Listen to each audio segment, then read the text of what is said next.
Alors, ce rectangle étant sélectionné, avec la flèche noire, vous allez importer dedans une image, menu Fichier, Importer,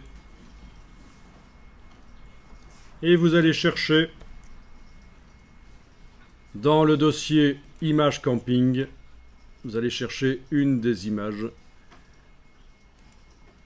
Est-ce que vous arrivez à enclencher l'affichage par icône dans la boîte?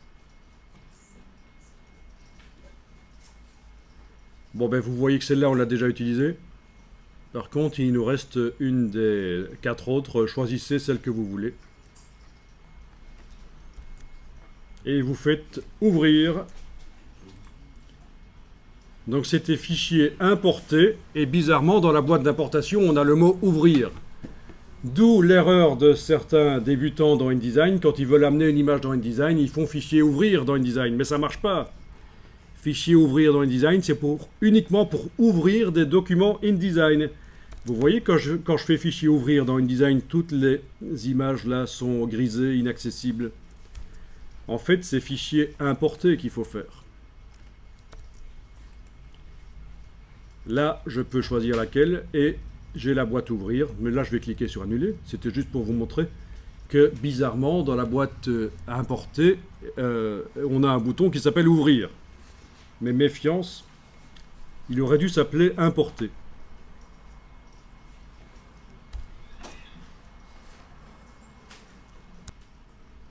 Bien, et vous allez demander à InDesign de montrer l'image le plus grand possible dans ce bloc en entier. Oui, c'est ça l'astuce. Il ne s'agit pas d'agrandir l'image dans le bloc, il faut qu'elle soit vue le plus possible en entier, en grand. Et pour faire ça, et sans faire de déformation sous l'image aussi, hein, pour faire ça, vous choisissez menu Objet, Ajustement, Remplir le bloc proportionnellement. Et voilà.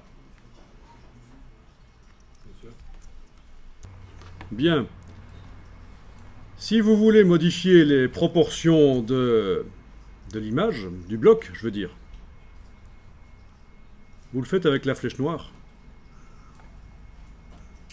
Voilà. Alors voilà ce qu'on va faire. On va mettre tout le bloc dans le bas de la page, comme ceci. Voilà. Vous voyez, tout le bloc est là dans le bas de la page. Il est possible que le texte colle au-dessus de l'image. On en parle un peu plus tard. Est-ce que vous êtes arrivé avec la flèche noire à repositionner grâce au poignet, notamment? Mettre le bloc dans le bas de la page. Vous redemandez à nouveau Objet, Ajustement, Remplir le bloc proportionnellement. Et voilà. Donc, votre image n'a sans doute pas les mêmes proportions que le bloc. Et c'est pour ça que quand on clique sur le réticule central, on voit que l'image déborde par le haut et le bas. Il y a une partie de l'image qui n'est pas visible. Ou alors par la gauche et la droite, ça dépend des images. Et vous pouviez choisir l'image que vous vouliez, donc vous avez peut-être quelque chose de différent de ce que j'ai.